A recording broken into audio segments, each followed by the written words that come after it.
नमस्कार साथियों, स्वागत है आप सभी का हमारे YouTube चैनल में। साथियों, आज के इस वीडियो में हम लोग बात करने वाले हैं भारत के 5 महानतम वैज्ञानिकों के नाम के बारे में और साथ ही साथ विज्ञान के क्षेत्र में उन वैज्ञानिकों का क्या योगदान रहा है, कौन कौन से खोजें उन्होंने विज्ञान के क्षेत्र में किए हैं, इसके बारे में हम लोग जानेंगे, समझेंगे और देखने का प्रयास करेंगे। मैं बाकायदा रिसर्च पेपर लेकर के आया हूँ। इस रिसर्च पेपर में एक एक वैज्ञानिकों के नाम, उनके प्रमुख खोज और विज्ञान के क्षेत्र में उनके योगदानों के बारे में चर्चा किया गया है। हम लोग पांचों वैज्ञानिकों के नाम के बारे में जानेंगे। पांचवा व अंतिम जो वैज्ञानिक हैं वे इतना इंपॉर्टेंट है जिसके बारे में अगर आप लोग जानिएगा तो आपको आश्चर्य होगा, आपको ताज्जुब होगा। तो चलिए बिना देर किए हुए आते हैं इस रिसर्च पेपर पर और एक एक वैज्ञानिकों के नामों के बारे में जानेंगे और समझने का प्रयास करते हैं। दोस्तों, जैसा कि आप सभी को पता होगा कि पश्चिमी के जितने भी देश हुए हैं, यूरोप में या अमेरिका हो गया, वे भारत के लोगों को यह मान करके चलते हैं कि ये बुद्धिजीवी नहीं होते हैं, यहाँ पर वैज्ञानिक चेतना का प्रसार नहीं हुआ है, यहाँ के लोग पिछड़े हुए हैं। लेकिन भारत की धरती समय समय पर अनेक विद्वानों को, अनेक बुद्धिजीवियों को जन्म दिया है। तो ये चीज़ें आप लोगों को भली भांति पता होगा। जैसे बुद्ध हुए हैं, महावीर हुए हैं, कबीर हुए हैं, तो ये तमाम तरीके के लोग हुए हैं। तो हम लोग बात करते हैं। पहले वैज्ञानिक हैं जिनका नाम है चंद्रशेखर वेंकट रमन। इनकी प्रमुख खोज रही है रमन प्रभाव को लेकर के। इनके खोज का प्रभाव क्या रहा है कि इस खोज से प्रकाश के पदार्थ से टकराने पर उसके व्यवहार को समझने में बड़ी सफलता मिली थी। तो ये चीज़ ध्यान रखिएगा।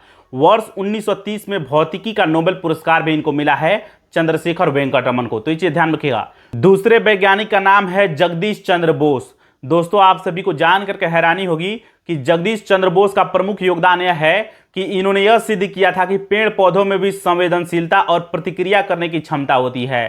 तो ये चीज़ ध्यान रखिएगा। इन्होंने क्रेस्कोग्राफ नामक उपकरण का आविष्कार किया था जो पौधों की वृद्धि मापने में सहायक होता है, यानी पौधों में वृद्धि हो रहा है या नहीं हो रहा है उसको मापता है क्रेस्कोग्राफ। तो ये चीज़ ध्यान रखिएगा। इन्होंने रेडियो तरंगों पर भी महत्वपूर्ण काम किया था। तीसरे वैज्ञानिक का नाम है सत्येंद्र नाथ बोस। दोस्तों, इनका योगदान बोस आइंस्टीन सांख्यिकी में है। तो ये चीज़ ध्यान रखिएगा। इनके सम्मान में पदार्थों के मूलभूत कणों की एक श्रेणी का नाम बोसॉन रखा गया है। दोस्तों, जैसा कि आप सभी को पता होगा कि पदार्थों के 3 कण होते हैं मूलतः, इलेक्ट्रॉन, प्रोटॉन, न्यूट्रॉन, और बाद में तो बहुत सारे कणों का खोज हुआ है। उसी में से एक कण है बोसॉन। इन्हीं के नाम पर रखा गया है बोसॉन कण। तो ये चीज़ ध्यान रखिएगा। चौथे नंबर के जो वैज्ञानिक हैं उनका नाम है होमी जहांगीर भाभा। दोस्तों, इनका प्रमुख योगदान यह रहा है कि भारत के परमाणु ऊर्जा कार्यक्रम की नींव यानी आधार इन्होंने रखा था और इसी के चलते भारत के परमाणु कार्यक्रम का जनक भी इनको कहा जाता है, होमी जहांगीर भाभा को। तो ये चीजें आप लोग याद रखिएगा। पांचवा व अंतिम वैज्ञानिक का नाम जो है वह काफी इंपॉर्टेंट है, वह है एपीजे अब्दुल कलाम का। इनका जो महत्वपूर्ण योगदान रहा है इसके बारे में जब आप लोग जानिएगा तो आपको आश्चर्य भी होगा।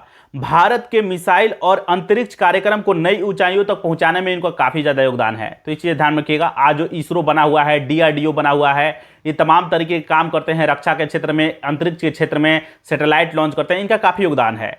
अग्नि मिसाइल और पृथ्वी मिसाइलों के विकास में इनका महत्वपूर्ण भूमिका निभाया था इन्होंने, इसलिए इनको मिसाइल मैन ऑफ इंडिया के नाम से भी जाना जाता है। जानकारी अच्छी लगी हो लाइक कीजिए। मिलेंगे नेक्स्ट वीडियो में, तब तक के लिए बने रहिए हमारे चैनल के साथ। नमस्कार, धन्यवाद।